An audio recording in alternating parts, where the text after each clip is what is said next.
Baby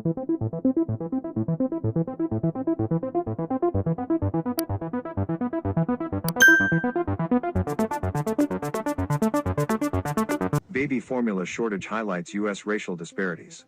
Capri Isidoro broke down in tears in the office of a lactation consultant. The mother of two had been struggling to breastfeed her 1-month-old daughter ever since she was born, when the hospital gave the baby formula first without consulting her on her desire to breastfeed. Now, with massive safety recall and supply disruptions causing formula shortages across the United States, she also can't find the specific formula that helps with her baby's gas pains. It is so sad.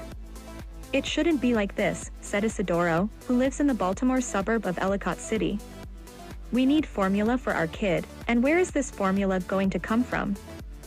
As parents across the United States struggle to find formula to feed their children, the pain is particularly acute among Black and Hispanic women. Black women have historically faced obstacles to breastfeeding, including a lack of lactation support in the hospital, more pressure to formula feed, and cultural roadblocks.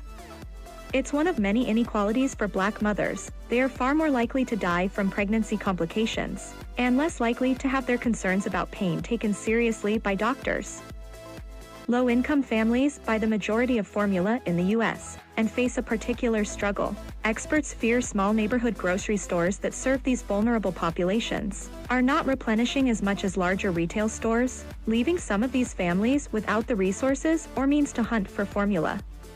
The Centers for Disease Control and Prevention estimates that 20% of Black women and 23% of Hispanic women exclusively breastfeed through 6 months, compared to 29% of white women. The overall rate stands at 26%. Hospitals that encourage breastfeeding and overall lactation support are less prevalent in Black neighborhoods, according to the CDC. The Association of Women's Health, Obstetric and Neonatal Nurses also says Hispanic and Black women classified as low-wage workers have less access to lactation support in their workplaces. The racial disparities reach far back in America's history. The demands of slave labor prevented mothers from nursing their children, and slave owners separated mothers from their own babies to have them serve as wet nurses, breastfeeding other women's children. In the 1950s, racially targeted commercials falsely advertised formula as a superior source of nutrition for infants. And studies continue to show that the babies of Black mothers are more likely to be introduced to formula in the hospital than the babies of white mothers, which happened to Isidoro after her emergency cesarean section. Physicians say introducing formula means the baby will require fewer feedings from the mother, decreasing the milk supply as the breast is not stimulated enough to produce. Breastfeeding practices are often influenced by previous generations, with some studies suggesting better outcomes for mothers who were breastfed when they were babies.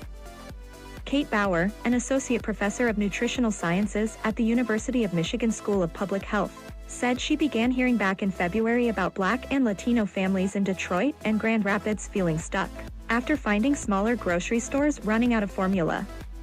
Some were told to go to the local office of the Special Supplemental Nutrition Program for Women, Infants, and Children, better known as WIC, the federal program that supports low-income expectant and new mothers. Between 50% and 65% of the formula in the U.S. is bought through the program. Going to the WIC office is like a full day's errand for some moms, Bauer said. She fears mothers are getting desperate enough to try foods that are not recommended for babies under 6 months. Yuri Navis, a Salvadoran immigrant who works at a restaurant and lives in Laurel, Maryland, says she was not able to produce enough breast milk and struggled to find the right formula for her nearly 3-month-old baby Jose Ismael, after others caused vomiting, diarrhea, and discomfort. One time, they drove half an hour to a store where workers told them they had the type she needed, but it was gone when they got there. Her husband goes out every night to search pharmacies around midnight.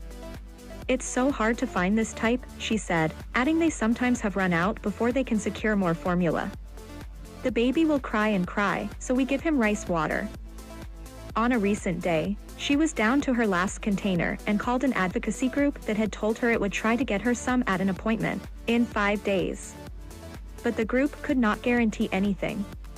Some mothers have turned to social media and even befriended other locals to cast a wider net during shopping trips.